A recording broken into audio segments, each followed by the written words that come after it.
పంటను దేవుడు అంటాడు, నేను తిరిగి నీకు సమకూరుస్తా. ఎలా సాధ్యమవుతుంది ప్రభా? ఒక సంవత్సరం పోతే కాలం తిరిగి రాదు కదా. నా ఆలస్యంగా ఎదురు చూస్తున్న టైం కాస్త వేస్ట్ అయిపోతే తిరిగి రాదు కదా.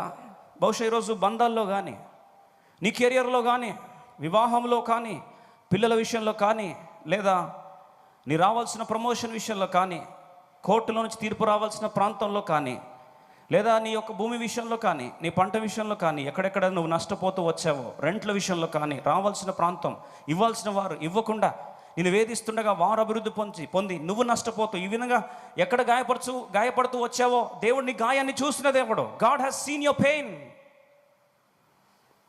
ఒక్కొక్క క్షణం యుగంలాగా సాగుతుంది. నా గుండె గాయమైంది, తట్టుకోలేకపోతున్నా, బయటకు రాలేకపోతున్నా. ఈరోజు ప్రభు అంటాడు, నిజంగా ఇది నీ చిత్తమేనా ప్రభు ఈ అంశం అని నేను ప్రభుని అడిగితే, అదే 37వ కీర్తన మళ్ళీ సెకండ్ టైం 7వ వచనం, ఇంగ్లీష్ వర్డ్స్ క్విక్లీ. 37:7 చూడండి, మళ్ళీ ఒకసారి రెండోసారి కూడా ఏమొచ్చింది చూడండి.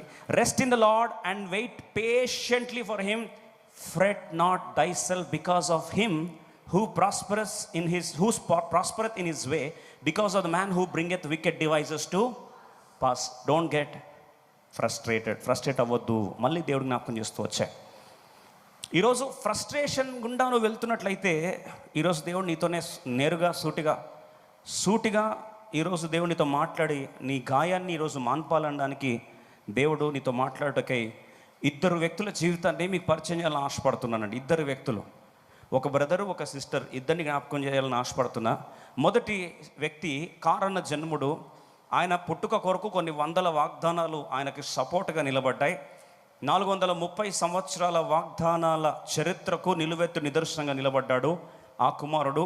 ఆ కుమారుని యొక్క జన్మ ప్రపంచ చరిత్రను మార్చబోతుందని తల్లిదండ్రులకి, సమాజానికి కూడా తెలుసు. చివరికి పరిస్థితులన్నీ ప్రతికూలంగా మార్చబడ్డాయి. ఆ కుమారుడు తల్లి గర్భం ధరించినప్పుడు ఈ శుభవార్త అని అనుకున్న సందర్భంలో అందరూ అన్నారు, ఇది శుభవార్త కాదండి, దుర్వార్త కాబోతుంది. పుట్టబోయే బిడ్డను తీసుకెళ్ళి నైలు నదిలో పడవేయాలని ఆజ్ఞ జారీ చేశారు. ఆ పుట్టిన బిడ్డ ఎవరో కాదు, మోషే. ఆలోచించండి, మోషే జన్మించాడు.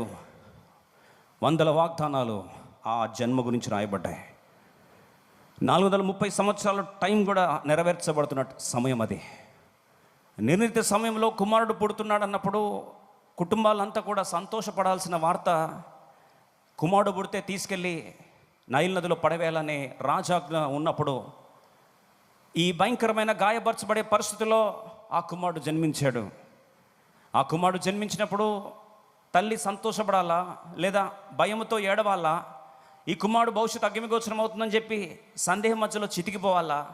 అన్ని భావోద్వేగాల మధ్యలో ఆ వాగ్దాన పుత్రుని కన్న తల్లి చివరికి ఆ మోషేకు జన్మనిచ్చింది.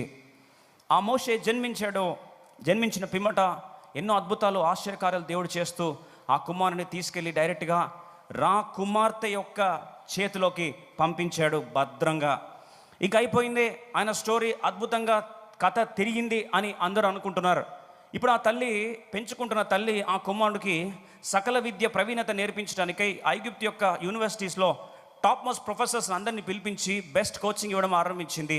40 సంవత్సరాల సకల విద్య ప్రవీణత ఆ కుమారుడు అవలంబించాడు.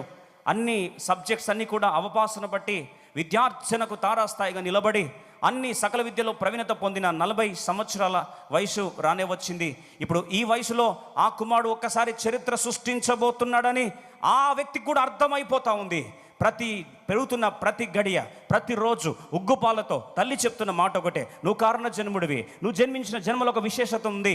నువ్వు పుట్టినప్పుడు చాలా వాగ్దానాలు నెరవేర్చబడబోతున్నాయి. ఈ వేల మందిని, ఈ బానిస చెరల నుండి, మగ్గుతున్న ఐగుప్తు చెరల నుండి లక్షల మందిని నువ్వేయా నాయకుడిగా తీసుకొని రాబోతున్నావని తల్లి నూరిపోసిన మాటలు ఆయన గుర్తొస్తూ ఉన్నాయి. ఇప్పుడు అనుకుంటున్నాడు, నేను తీసుకొని రావాలి, ఇది రాజకుమార్తెలాగా బతకడానికి కొరకు కాదు దేవుడు నన్ను తీసుకొచ్చింది, నేను ఇప్పుడు ఇశ్రాయేల్ ప్రజల మగ్గిపోతున్న చరిత్రను నేను మార్చబోతున్నానని, కారణ జన్ముండని, విడుదల తీసుకొని రాబోతున్నానని, ఒక లీడర్ అని చెప్పి సిద్ధపడుతున్నాడు. విమోచకుడిగా తన కార్యాచరణ చేసుకుంటూ ఎలాగైనా సరే నేను వారిని తీసుకొని రావాలి, ఈ ఫరో అధికారాన్ని ఎదిరించాలి, నా బిడ్డల్ని తీసుకొని బయటకు రావాలని స్థిర నిశ్చయం అంతా ఉంది. 40 సంవత్సరాల వయసు అది. ఆ వయసులో తీసుకొద్దామని, ఇశ్రాయేల్ ప్రజలు కాపాడుకుందామంటే ఐగుప్తుడు వచ్చి అన్యాయంగా ఇశ్రాయేల్ వ్యక్తులతో పోట్లాడుతూ ఉన్నాడు. ఒళ్ళు మండిపోయింది. ఇప్పుడు నేను 20 లక్షల మందిని బయటికి తీసుకురావాలంటే ఫస్ట్ ఒకరితో స్టార్ట్ చేయాలి కదా అని చెప్పి ఆ మొదటి ఐగుప్తుని ఏం చేశాడండి? చంపేశాడు. ఫస్ట్ వ్యక్తిని ఏం చేశాడు? కాపాడుకున్నాడు. డైరీలో రాసుకున్నాడు. ఆన్ ద స్పాట్ గుద్ది చంపేస్తే అక్కడే ఆన్ ద స్పాట్ సమాధి కూడా చేశాడండి. చంపడం సమాధించడం అంతా స్పాట్లో అయిపోయింది. ఎవిడెన్స్ లేకుండా అంతా దాన్ని ఏం చేశాడు? కప్పిపుచ్చేసుకున్నాడు. బహుశా డైరీలో రాసుకున్నాడు 20 లక్షల మందిని బయటకు తీసుకొని రావాలి. సో అవతల వైపు శత్రులందరినీ ఏం చేయాలి? ఊచకోత కొయ్యాలి. ఊచకోతలో మొదటి వికెట్ ఆల్రెడీ స్టార్ట్ అయిపోయింది. ఆల్రెడీ ఫస్ట్ వికెట్ ఏం చేశాను? ఒక వికెట్ డౌన్ అయిపోయింది. ఇంకా మిగతా లిస్ట్ ఎంత అంటే ఇంకెంతమంది విడుదల కలిగించాలి? 20 లక్షల మంది అనుకుందాం. 19,99,999 మందిని కాపాడే ప్రయత్నంలో ఎంతమందిని తుడవాలా? ఫరో దాకా పోవాలంటే లిస్ట్ రాసుకున్నాడు. మొత్తం అంతా ప్రాపర్ స్ట్రాటజీ అంతా రెడీ అయింది. అంతలోపల పోలీస్ సైరన్ స్టార్ట్ అయింది. కాయ్ కాయ్ కాయ్ పోలీస్ సైరన్ వస్తూ ఉంది. గుండె దడదడమంటా ఉంది. అరెస్ట్ వారెంట్ ఇష్యూ అయిందంట. న్యూస్లో హెడ్లైన్స్లో వస్తూ ఉంది. అరెస్ట్ వారెంట్ ఇష్యూ అయింది. ఆ మోషే మీదకి ఏమొచ్చింది? అరెస్ట్ వారెంట్ ఇష్యూ అయింది అని ఆ గుండె దడదడమంటా ఉంది. ఏం ఛార్జెస్ అంట అంటే మర్డర్ అటెంప్ట్, మర్డర్ ఛార్జెస్ ఒకటి, రెండవది అబ్స్కాండింగ్ ఛార్జెస్ రెండవది, చంపేసి పారిపోయాడు కాబట్టి 2 కేసులు ఆయన మీద బనాయించారు. మూడోది మన దేశ భద్రతకే యాంటీ నేషనల్ యాక్టివిటీస్, అంటే ఒక భాషలో చెప్పాలంటే టెర్రరిస్ట్గా మన దేశ ప్రజల మీద ఏం చేస్తున్నాడు? చంపే ప్రయత్నం చేస్తూ మనకు వ్యతిరేకంగా ఉన్న ఈ యొక్క బానిస ప్రజలకు ఏం చేస్తున్నాడు? సపోర్ట్ అయిపోతున్నాడు అని చెప్పి అక్కడ యాంటీ నేషనల్ యాక్ట్ కింద ఇంకొక కేసు రిజిస్టర్ చేశారు. ఇంకో 4వ కేసు రిజిస్టర్ అయింది. భయపడిపోతా ఉన్నాడు. ఏంది 4వ కేసు అంటే రెబల్, అంటే ఆ యొక్క అధికారాన్ని ధిక్కరించాడని దాని కింద ఇంకొక యాక్ట్ కింద 4 కేసు యాక్ట్ అరెస్ట్ 4 యాక్ట్స్ వారు బనాయించారు. అప్పుడు వెంటనే ఆర్డర్స్ వచ్చాయి. ఎక్కడ కనిపిస్తే అక్కడ ఏం చేయాలి? అరెస్ట్ చేయండి అని. అరెస్ట్ వారెంట్ పట్టుకొని పోలీసులు తిరుగుతూ ఉన్నాడు. ఈ వార్త తెలిసేసరికి గుండె ఒక్కసారి గడగడలాడడం ఆరంభించింది. అసలు నేనేంది? అరెస్ట్ అయితే నా పరిస్థితి ఏంటి? ఇంక ఇలాంటి పరిస్థితి అయితే నేను ఇంకేం కావాలి? ఈ అరెస్ట్ అయితే ఐగుప్తు లాస్ అంతా కూడా ఆల్రెడీ చట్టం చదివాడు. ఎల్ఎల్బి అయిపోయింది అక్కడే. ఎక్కడ? ఐగుప్తు దేశంలోనే. ఈ ఎల్ఎల్బి ప్రకారం నేను ఒక్కసారి లోపల పోతే మళ్ళీ బయటకు వచ్చే ప్రసక్తే లేదని చెప్పి చూశాడు. ఒక్కసారి ఎక్కడ చలో పీచే మోడ్ అని చెప్పి అక్కడ నుంచి ఏం చేశాడు? పారిపోయాడు. పరిగెడుతున్నాడు. అరణ్యమంతా ఎడారి, ఇలాంటి పరిస్థితే. అది బహుశా సమ్మర్ టైం ఏమో ఎండలో పరిగెడతా ఉన్నాడు. ఊపిరి ఆడట్లేదు. ఇంకా పరిగెడుతున్నాడు. వెనకల నుంచి ఎవరు వస్తారో, ఎవరు చూస్తారో ప్రాణం బ్రతుకు జీవుడాన్ని పరిగెత్తి చివరికి ఒక ప్రాంతంకి వచ్చి సేద తీర్చుకుందామని అనుకుంటా ఉన్నాడు. వీళ్ళని నాకు ఆశ్రమిస్తారేమో అనుకునేసరికి తీర వెళ్ళేసరికి అక్కడ ఆ దేశం యొక్క యాజకుడు ఆయనకు ఆతిథ్యం ఇవ్వడం ఆరంభించాడు. ఏంటయ్యా యాజకుని పేరు అనేసరికి జెత్రో అన్నారు. ఎవరో? అవునా జెత్రోనా అని. వెంటనే అన్నాడు, ఏంటయ్యా నీ బాధ? నా బాధ ఇదంతా, నాకు బ్రతుకు దేవుడా నీ నన్ను బ్రతికించుకుంటే చాలు. ఇంత మన భాషలో ఇంత బువ్వ, ఇంత నీడ, అంత నన్ను చూసుకుంటే చాలంటే అని అన్నాడు. నువ్వేమో చాలా మంచోళ్ళగా కనిపిస్తున్నావు, చాలా మంచి పద్ధతులు నీకున్నాయి. దాదా నీ కేవలం ఆతిథ్యం ఇవ్వడమే కాదు, ఇంత బువ్వ పెట్టడమే కాదు, నీకు కెరియర్ కూడా సెట్ చేస్తాను. అవునా? అబ్బా, షెల్టర్ సెట్ అయింది. రెండోది కెరియర్ కూడా సెట్ అయిపోయింది. అరే భలే ఉంది. ఇదే కదా నేను కోరుకునేది. మనిషి కోరుకునేది ఏంటండి? అంత నీడ. రెండోది ఇంత ఉద్యోగం. వెంటనే ఉద్యోగం ఏం జాబ్ అండి అంటే నువ్వేమేమి చదువుకున్నావు అని వెంట చెప్పాడు. LLB so, doctorate so, PhD so, MBBS అన్నీ చెప్తా ఉంటే, బీటెక్ ఎంటెక్ అంతా చెప్తా ఉంటే అవన్నీ నాకు అవసరం లేదు. ఏంటి ఏం జాబ్ అండి? సింపుల్ జాబ్, నా దగ్గర గొర్రెలు ఉన్నాయి, ఏం చేయాలి? గొర్రెలు కాసుకోపో అని. అంతే. ఎట్టుంటాయి అవన్నీ నాకు తెలియదు, మా డాక్టర్స్ అందరినీ ట్రైన్ చేస్తారు. గొర్రెలు తీసుకొని కాసుకోవాలి, ఎట్లా కాసుకోవాలో ఏమో తెలియదు, పట్టుకొని గొర్రెలు కాసుకుంటున్నాడు. పాపం వెళ్తా ఉన్నాడు. అప్పుడు వెంటన్నాడు, చాలా సిన్సియర్ ఉన్నావయ్యా, నువ్వు అడగకపోయినా నీకు ఇంకో ఆఫర్ కూడా ఇస్తున్నా. కెరియర్ సెట్ అయింది, నీడ ఇల్లు సెట్ అయింది. ఇప్పుడు మూడోది నీకు సెట్ చేస్తా. నీకు కూడా ఏం చేస్తా? పెళ్ళి చేసేస్తా అనుకున్నాడు. పరాయి దేశంలో చివరికి నన్ను ఆపద బాంధవుడిలాగా ఈ ఎత్రో కేవలం నాకు యజమానుడే కాదు, ఆయన నా మామ అయితే బాగుండు అనుకున్నా. చివరి నాకేమయ్యాడు? మామయ్యాడు. పిల్లనిచ్చాడు. ఏం చేశాడండి? పెళ్ళి కూడా చేసేసాడు. ఇక ఒక సగటు మానవుని కావాల్సిందంతా కూడా ఏమొచ్చిందండి? సెటిల్ అయిపోయాడు. తిండి, గుడ్డ, నీడ, నాలుగవది తోడు, అన్నీ సెటిల్ అయిపోయి. Career set, marriage set, shelter set, job set, అంతా సెట్ అయిపోయాడు.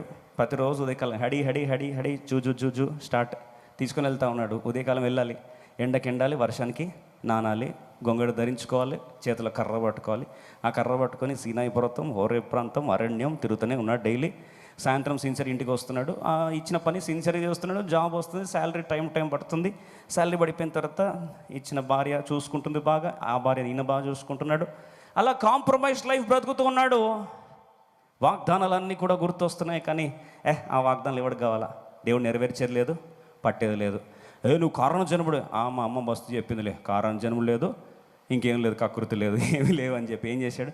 విడిచిపెట్టేశాడు. రొటీన్ లైఫ్లో కొనసాగుతున్నాడు. He's continuing in his compromise life as usual. అసలు దేని కొరకు నేను వచ్చాను? ఏమవుతుంది నా లైఫ్? నేను ఎలా పుట్టాను? అసలు నా జన్మ ఏంటి?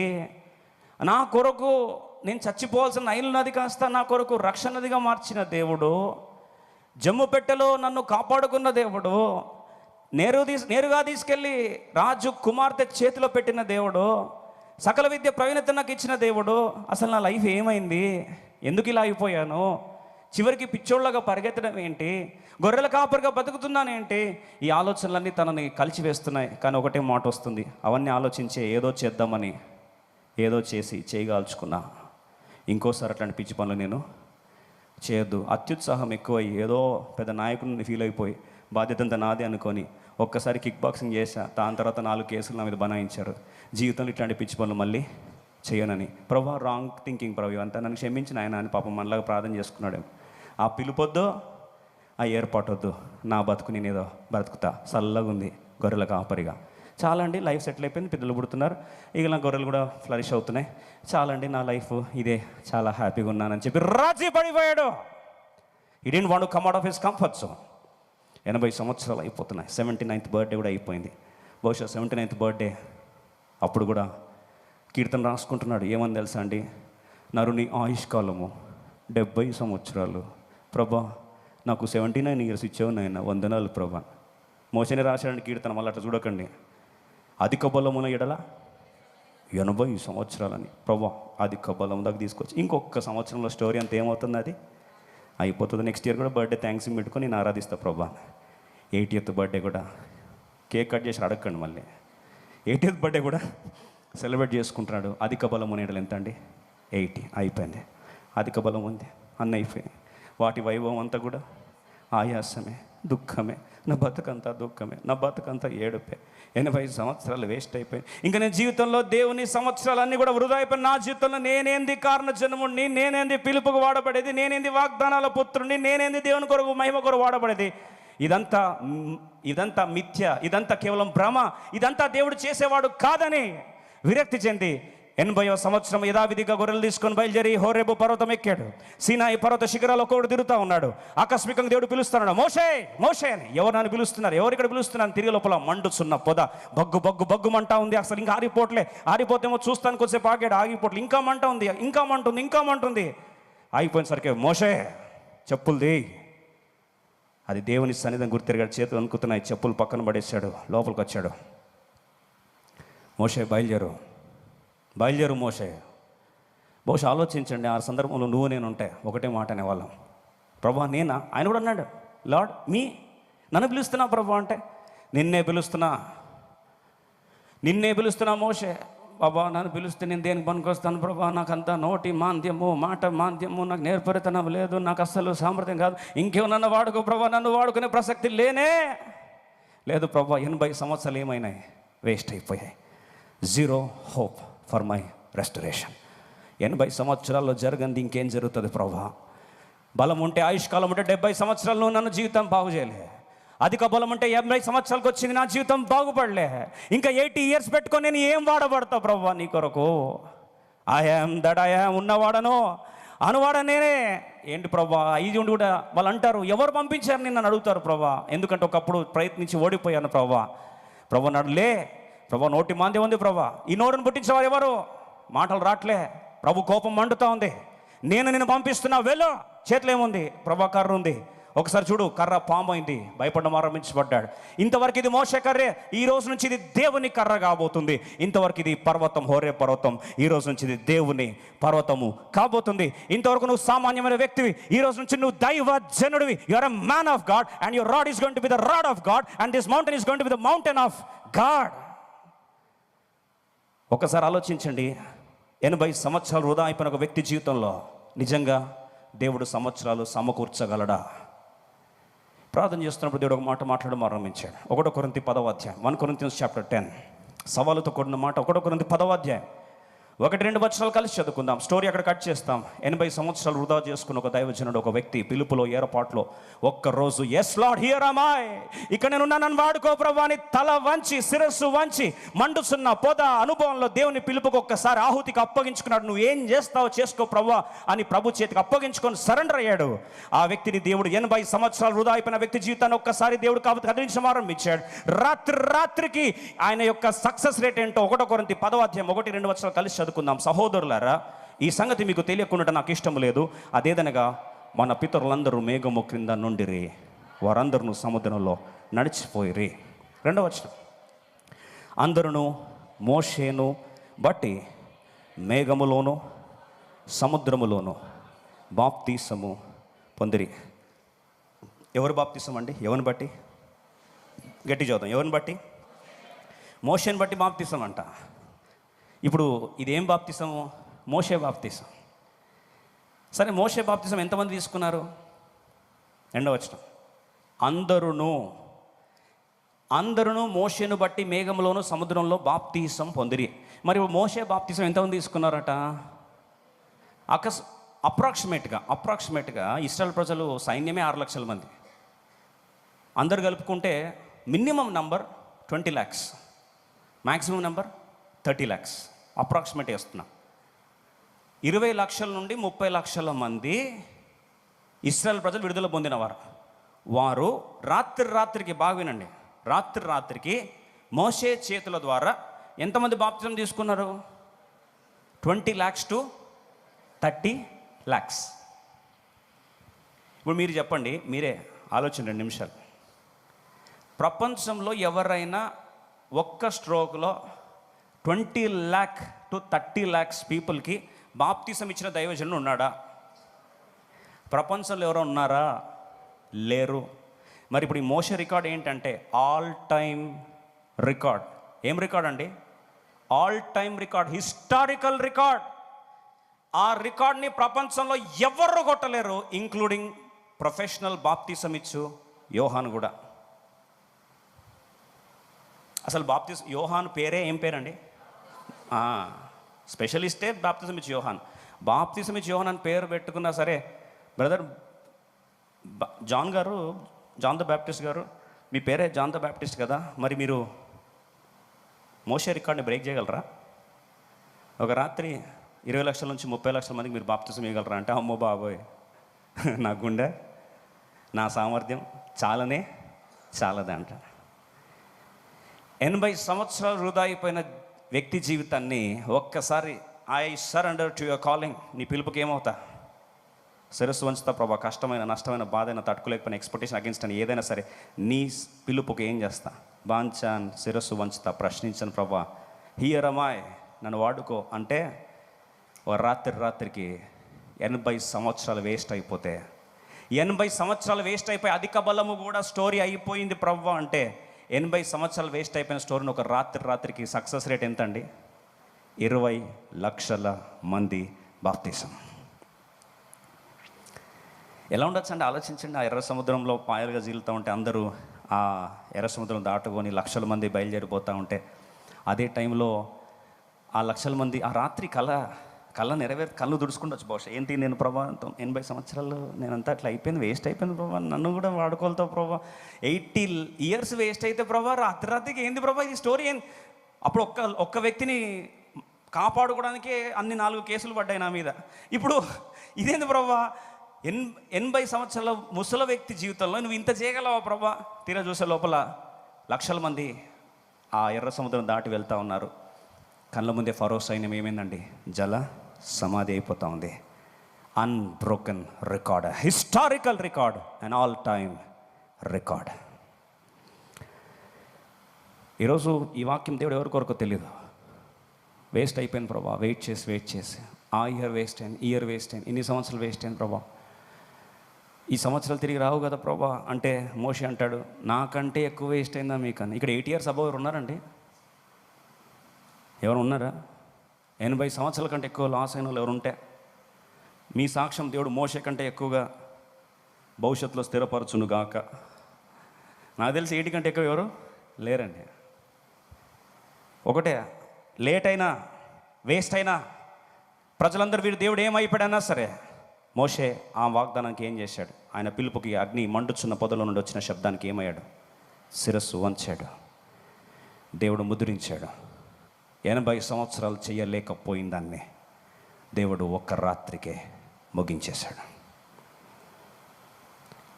బహుశా కొందరు మీరు మాట అనొచ్చు, ఏంటండి ఆయన వాగ్దాన పుత్రుడుగా వాగ్దాన దేశానికే పోలేదు, ఆయన వాగ్దాన పుత్రుడుగా వాగ్దాన నెరవేర్పుకు అందరిది నెరవేర్చడానికి తీసుకెళ్లే వ్యక్తిగా ఆయనే వాగ్దాన దేశానికి పోలేదు బ్రదర్, మీరేం చెప్తారంటారా? వాస్తవమే. మరణం ఏం చేసింది? ఆయన వాగ్దాన దేశం పోనీయకుండా ఆపేసింది కదా. ఒక మాట చెప్పాలని ఆశపడుతున్నా, ఒక్కసారి దేవుడు సమకూరుస్తానంటే మరణం కూడా దాని ముందు సలాం అని ఓడిపోవాల్సిందే. Even death cannot destroy God's plans. బహుశా మీరంటే నమ్మకపోవచ్చు. నెబో పర్వతం ఎక్కిస్తున్నాడు దేవుడు, రా మోషే. పక్కన మనం అంటాం, బ్రదర్ మోషే బ్రదర్ దేనికి వెళ్తున్నారు అక్కడ అంటే, నన్ ఆఫ్ యువర్ బిజినెస్ ఆగన్నా. పైకి ఎక్కాడు, మోషే చూడు ఆ దేశమే తీసుకెళ్తున్నానంటే, బహుశా మనమైతే మోషే పొజిషన్ ఉంటే, అయ్యా నాయన ఇది నీకు కొద్దిగా నా సంబంధం చేసామే నాయన, ప్రభా ప్రజలందరూ ఎగతాళి చేస్తారు, కారణ జన్ముడంట వాగ్దాన దేశం తీసుకుపోతానంట, ఆ బ్రదరే వాగ్దాన దేశం పోలే వీళ్ళనేం తీసుకుపోతారని ప్రజలందరూ నన్ను ఏం చేస్తారు ప్రభా? ఎగతాళి చేస్తారు. ఒక్కసారి అట్లా కాళ్ళు అలా అలా అలా కాలు పెట్టించు ప్రభా, వెంటనే ఏం చేసిన తర్వాత ప్రవాసి నేను పాట పడిన పర్లే ప్రభా, కానీ ఈ వాగ్దాన దేశంలో కాళ్ళు పెట్టి చచ్చిపోవాలి ప్రభా అంటామా లేదా? మన ప్రార్థనలు అట్లే ఉంటాయి. ప్రభు అన్నాడు మోషే, ఇప్పుడు నువ్వు వాగ్దాన దేశానికి కాలు పెట్టాలంటే నీ పక్కన ఒక హూరు, ఇంకో పక్కన అహరోను, ఇద్దరిని సంకన పట్టుకోవాలి. కరెక్టే కదా? అయ్యో మోషేని అలా మాట్లాడితే కాదు, వాస్తవం అండి. పర్వతం ఎక్కి ప్రార్థన చేయడానికే చేతులు ఏమైనాయి, సడలిపోతూ ఉంటే మరి ఇప్పుడు బ్రదర్ నడిపించడానికి అవతలొకలు కావాలి, ఇవతలొకలు కావాలి. అంటే ఇలా అటొకలు ఇటొకలు మోసుకొని కష్టపడి అలా స్లోగా అడుగులు వేసుకుంటూ యోర్దాన్ దాటుతాడా? యోర్దాన్ ఎట్లా దాటాలి? ఏంటంటే అలా కొత్త చూస్తారు. యోర్దాన్ కూడా కర్ర చాపుతాడు. అప్పుడు మోసే యోర్దాన్లో అరికాళ్ళు తడి తాకిన అరికాలు ఏం చేయాలి? తాకాలి కదా. ఆ చల్లటి కాళ్ళు వృద్ధాప్యంలో తాకి అవన్నీ కష్టపడి ఒక ముసలిలాగా వస్తే వాళ్ళందరూ అనుకోవచ్చు, ఏంటో ఈ బ్రదర్ని తీసుకోవడానికి ప్రొసెస్ అంతా ప్రొషన్ అంతా ఏమైంది, స్లో అయిపోయింది కాదా? మన ముందు ఒక స్లోగా ముసలోళ్ళు పోతున్నారు అనుకోండి, మనకి ఎట్లుంటుంది ఉడుకు రక్తం? ఏమనిపించదు మీకు? గేట్ దగ్గర పెడదాం ఈరోజు దిగేది బయటకు వెళ్ళినప్పుడు. మెయిన్గా 911 సర్వీస్ ఎగ్జిట్ అప్పుడు పెట్టాలి, స్లోగా వెళ్ళే వాళ్ళని గేట్ దగ్గర. అప్పుడు వస్తుంది ఫ్రస్ట్రేషన్ మనకు కూడా. స్లోగా అడుగులేసి అంటే ఆగుబాబు మెల్లగా ముందు ఎవరు వెళ్తున్నారు? దేవుడు అన్నాడు, మోషే నీకు అట్లా అవమానం ఎప్పుడు తీసుకొని రానయ్యా. ప్రభా మరి అవమానం రాకపోతే పోన్లే ప్రభా, మనమైతే అంటే మోషన్ చచ్చిపోతే పర్లేదులే ప్రభా, ఎట్లా తీసుకో, ఏదో చేసానులే, కష్టపడి అది కష్టం, నాకు ఇది జాలే, ఎంత ఈ దగ్గర తీసుకొచ్చాను, అది కూడా నీ కృపే ప్రభా అనుకునే టైపు కదా మోషే. కథ కట్ చేస్తే లూకా సువార్త 9వ అధ్యాయం 30-31 వచనంలో యేసు క్రీస్తు ప్రభువారు తేజో మహిమలో ఆ యొక్క రూపాంతరపు కొండ మీద అక్కడ ఇద్దరిని మోస్ట్ పవర్ఫుల్ ఎంట్రీ అంటే ఒక మాటలో చెప్పాలంటే హీరోయిక్ ఎంట్రీలో తీసుకొని రావాలని దేవుడు ఆశపడ్డాడు. సినిమాలో బహుశా మీరు చూడొచ్చు, అంత సీన్ లేకపోయినా హీరో కానీ హీరోయిన్ కానీ పెద్ద సీన్ క్రియేట్ చేస్తారు. దేని కొరకండి? అస్సలు సినిమాలే చూడడం బ్రదర్ మేము అస్సలు అని. సినిమాలు ఎందుకు సీన్ క్రియేట్ చేస్తారంటే అక్కడ అందరు ఏం కావాలా? ఇన్స్పైర్ అవ్వాలండి. ఎవరు? మా హీరో అని ఏది సగం విగ్గులు పెట్టుకొని డ్యాన్స్ చేస్తే కూడా. ఇప్పుడు మా హీరో అండి అబ్బా అంటే అంత సీన్ ఏం చేస్తారు? క్రియేట్ చేస్తారండి. దాన్ని ఎలివేషన్ ఇస్తారు. దానికి ఇస్తారా లేదా? ఎలివేట్ చేస్తారు. మ్యూజిక్ కూడా అట్లాంటివి ఇస్తారు, టాటా మ్యూజిక్ ఇస్తారు. దాని తగ్గట్టు మళ్ళీ వీడియో పిక్చరైజేషన్ పెద్ద అక్కడ ఏముండదు మ్యాటర్. అక్కడ అంత అటాచ్మెంట్సే తీసుకొని మొత్తం అంత ఎందుకు చేస్తారంటే అందరు రావాలి, ఎవరినమ్మా హీరో అని. ఇప్పుడు ఆలోచించండి, మోషేని పక్కన ఇద్దరు పట్టుకొని తీసుకొని పోతుంటే అది బాగుందా? లేదా లూకా సువార్త 9:30-31 ప్రకారము రూపాంతరపు కొండ మీద యేసు ప్రభు పక్కన తేజోమయుడై ఏలియా, ఆయన పక్కన మోషే, వీరిద్దరు ఎవరితో మాట్లాడుతున్నారు? యేసు ప్రభుతో మాట్లాడుతూ ఉన్నారు. పీటర్ బ్రదర్ చూసి గుండె పోతుంది, నాకు ఏమైంది, గుండె ఒక బీట్ మిస్ అయిపోయింది, ఇక్కడ సెటిల్ అయిపోదాం ప్రభా, ఇక్కడ నీకు ఒక పర్ణశాల, మోషకు ఒక పర్ణశాల అంటే ఎంత ఇన్స్పైర్ అయితే అంత వెల్కమ్ రావాలండి. అట్లా ఒక్కసారి రోమాలు నిక్కబడుచుకున్నాయి. ఆ గ్లోరీ చూసేసరికి అబ్బా అని. Always remember, God has best plan and better plan than your expectation. మరణంతో అయిపోయిందండి స్టోరీ అంటే నీకు దేవుడు కనపరిచే రేంజ్ నీకు అర్థం కాదు. ఆయన ఎప్పుడు నీకు బెస్ట్ ఇవ్వాలని ఆశపడతాడు. మోషే అటు ఒకరు ఇటొకరు పట్టుకొని మోసుకొని పోయేది కాదయ్యా, నువ్వు రూపాంతరపు కొండ మీద మహిమలో రావాలి వాగ్దాన దేశానికి. అండ్ నీ రేంజ్ చూసి పేతురు లాంటి వాళ్ళు, సంఘాన్ని కట్టబోయే వాళ్ళు ముగ్ధ మనోహరంగా పర్ణశాల కట్టాలనాలయ్యా. నీ రేంజ్ అదే, నీ ఎలివేషన్ అదే, నిన్ను ఆ స్థాయికి తీసుకుపోవాలనేది నా ఆశ. ఎట్లా పడితే అట్లా నేను అఘోరపరిచేది నా ఆశ కాదా. And death could not stop the glory of Moses. Death could not stop the purpose of Moses. Death could not stop the calling of Moses. ఈరోజు మరొకసారి జ్ఞాపకం చేస్తున్నా, మరణంతో నీ కుటుంబంలో పలాని గాయం జరిగింది, దేవుని ప్రణాళికలు గల్లంతయ్యాయని బాధపడుతున్నట్లయితే వాక్ సత్యం చెప్తున్నాను మరొకసారి దేవుని దాసుగా, death cannot separate you from the love of God. క్రీస్తు ప్రేమ నుండి శ్రమైన, ఉపద్రవమైన, మరణమైన క్రీస్తు ప్రేమ నుండి ఏది కూడా ఎడబాపదు. వాళ్ళు అక్కడ ఏం మాట్లాడుతున్నారంట, వాగ్దాన దేశం భౌతికంగా కాదు. లూకా 9:30-31 రాస్తుంది, వారు యెరూషలేములో యేసుప్రభు వారు చేయబోవు నిర్గమము గురించి. అంటే మోషే ఎర్ర సముద్రంలో అక్కడ ఏదైతే బాప్తిసం ఇచ్చాడో, ఇక్కడ యేసుప్రభు వారు దేవుని బిడ్డలకు ఇవ్వబోతున్న కల్వరి శిలువ సంకల్పపు కార్యాన్ని, అక్కడ డెలివరెన్స్ గురించి అక్కడ దేవుడు దాన్ని చూపించి, యెరూషలేములో ఏం జరగబోతుందో అవంతటిని కూడా దృశ్యరూపకంగా క్లియర్గా చూపించి, వాగ్దాన ఆత్మీయ భౌతిక ప్రభావమే కాదు, ఆత్మీయ ప్రభావాన్ని కూడా కళ్ళారా చూచే స్థాయికి దేవుడు మోషేని ఏం చేశాడు, తీసుకెళ్ళాడు. God has better plans than your expectation. I repeat these lines. నీ కలలు కన్న దానికంటే ఉన్నతమైన స్థాయిలోనే దేవుడు దీవిస్తాడు, కానీ దానికంటే తక్కువ దేవుడు రాజీ పడడు. దేవుని పిలుపుకు శిరస్సు వంచిన మోషేని మరణం కూడా ఆయన సంకల్పాలు, దేవుని సంకల్పాలు లేకపోయాయి. Death cannot stop you. I repeat this lines, nothing in the world can stop and disannul the plans of God. రెండో వ్యక్తి